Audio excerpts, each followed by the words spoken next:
what are the challenges with diagnosing RMC?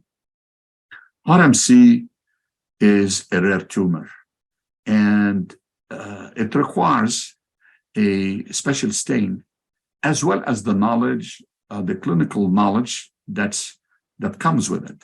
So to make the diagnosis of RMC, we typically get a biopsy of the mass in the kidney or a metastatic site, a site that the cancer has spread to, let's say a lymph node.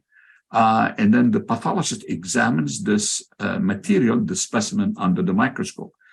And the diagnosis is confirmed when the pathologist reads that the tumor is poorly differentiated, because that's what RMC looks like under the microscope, and is described by the pathologist as poorly differentiated adenocarcinoma. But the specific stain that clinches the diagnosis is called INI1, and that is negative or lost. So when we see poorly differentiated carcinoma from a lymph node or a biopsy of a kidney mass, and then we have to link it with the history.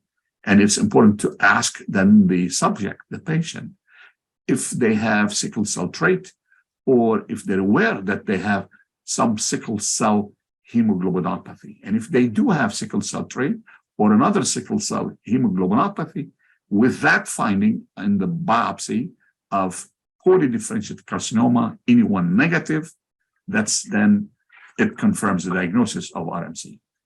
My activation tip is for the subject to make sure that they, with that suspicion of having a mass in the kidney, blood in the urine, symptoms, etc., to, if they have not already known about their sickle cell trait status, to really have the test, which we call hemoglobin electrophoresis. So that's actually an activation tip for the provider when they face a patient with suspected diagnosis of RMC.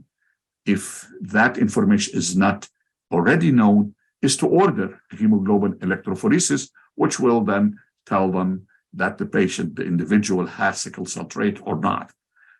So I think it requires awareness by both the individual, the subject, as well as the healthcare provider.